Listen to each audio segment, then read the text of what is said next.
मैं हूं मुज्तबा। आज हम एक्सेलरेशन के हवाले से और डिस्प्लेसमेंट के हवाले से एक ऐसा न्यूमेरिकल करने जा रहे हैं कि जिसमें हम नॉर्मली जो फार्मूला अप्लाई करते हैं उसकी सिचुएशन को थोड़ा डिफ़र करके इसको देखेंगे। ये एक न्यूमेरिकल है काइनेमेटिक्स का। इसको देखते हैं, पहले पढ़ते हैं और इसको समझने की कोशिश करते हैं कि इसमें कौन से एलिमेंट्स हैं जो अवेलेबल हैं और किस चीज़ को हमने फाइंड करना है। A speed boat slows down at a rate of 5 metre per second. तो जो पहला एलिमेंट और स्ट्रक्चर है वो हमारे पास एक्सलेशन का है, that is 5 metre per second square.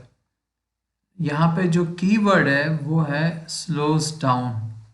हमें मालूम है कि एक हमारे पास इनिशियल वेलोसिटी होती है, दूसरी हमारे पास फाइनल वेलोसिटी होती है, जिसको इनिशियली हम आई से और फाइनली को एफ से मेंशन करते हैं।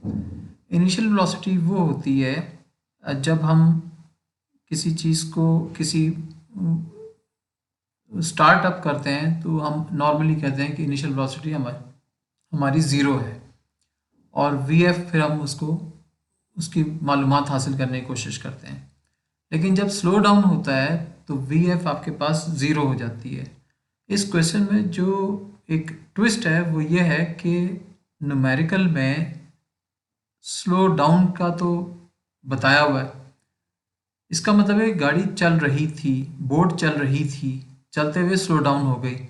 तो एक्सलेशन जब स्लो डाउन होता है तो एक्सलेशन हमेशा नेगेटिव होता है, तो यहाँ माइनस का साइन डाल देंगे।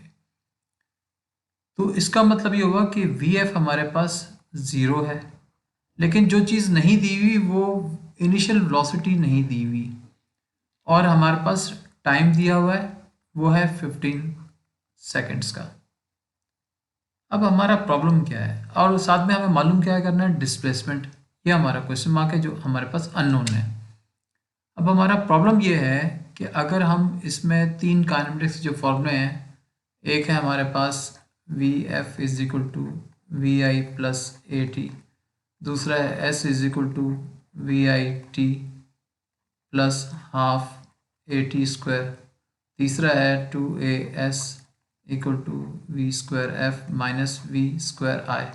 क्योंकि हम ये नॉर्मली इसको पढ़ते हैं वी एफ स्क्वायर और इसको पढ़ते हैं वी आई स्क्वायर। एक्चुअल क्या है, V square F, F and I are the subscripts of the velocity. तो स्क्वायर वेलोसिटी का है, एफ और आई का नहीं है, लेकिन हम नॉर्मली इसको इस तरह पढ़ते हैं। अब हम इसको हल करने जाएंगे और देखेंगे और उसके बाद सिचुएशन को देखेंगे। तो यहाँ पे हम एक्सलेशन के हवाले से बता देता हूँ कि एक्सलेशन को नेगेटिव इसलिए लिखा जाता है क्योंकि ये स्लो डाउन हो रहा है, स्लो डाउन हो रहा है। तो जो स्लो डाउन होगा तो अल्टीमेटली वो होगा, और साथ में वेलोसिटी जो है हमारे पास वो पॉजिटिव थी क्योंकि वो मूव कर रही थी। फॉर्मूला जो हम लगाएंगे वो ध्यान से देखिएगा, S is equal to V F T minus half A T square. यहाँ नॉर्मली हम लिखते हैं वी आई, ये वी आई लिखा हुआ। तो यहाँ पे वी एफ क्यों लिखा है, पहले न्यूमेरिकल हल करते हैं उसके बाद इसको डिस्कस करेंगे कि हम वी एफ क्यों लिख रहे थे। पहले हिस्से में बताया मैंने आपको कि स्लो डाउन हो रहा था तो वी एफ ज़ीरो हो जाएगी और वी आई दी हुई नहीं है। तो जब कुछ दिया हुआ नहीं है तो उसको लिखेंगे कैसे। तो ये तो नहीं है कि उसके किसी के कहने से हम लिख देंगे, ये मुमकिन नहीं है।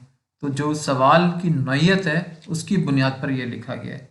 अब इस क्वेश्चन को हल करते हैं। S is equal to V F is zero, T is 15 minus half, A is minus 5.0, t is 15, the whole square. This becomes 0, any number multiplied by 0 equal to 0, minus this minus and this minus becomes plus 1 over 2, 5.0 into 225। इसका जवाब आ जाएगा s is equal to 562.5 metre.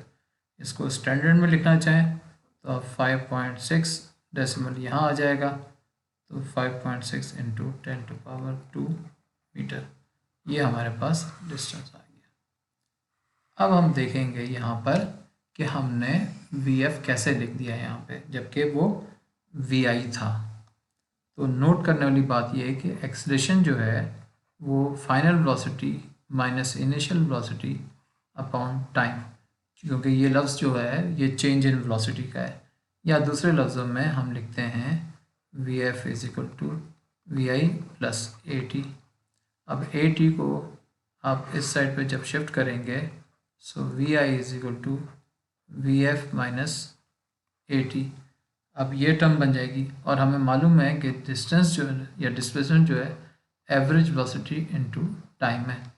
तो distance जो है वो VF plus VI over 2 into time T।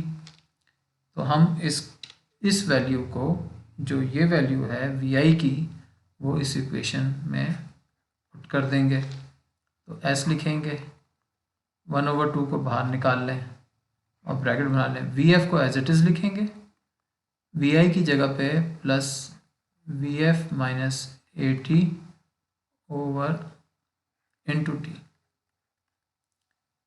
तो ये हमारे पास आ जाएगा। तो अब ये जो चीज़ है हमारे पास ये ऐड हो जाएगी। तो S is equal to 1/2 2VF minus AT into T। अब ये चीज़ बन गई। अब इसको और अच्छे तरीके से लिख सकते हैं, 2VF ओवर 2, और यहाँ पे T भी लिख देते हैं, इसको कंप्लीट कर देते हैं, माइनस 1/2 AT²।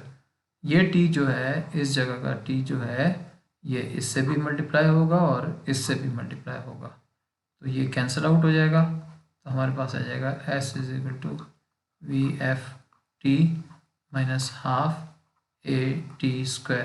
ये वो फॉर्मूला था जो हमने VI की जगह पे प्लेस किया था।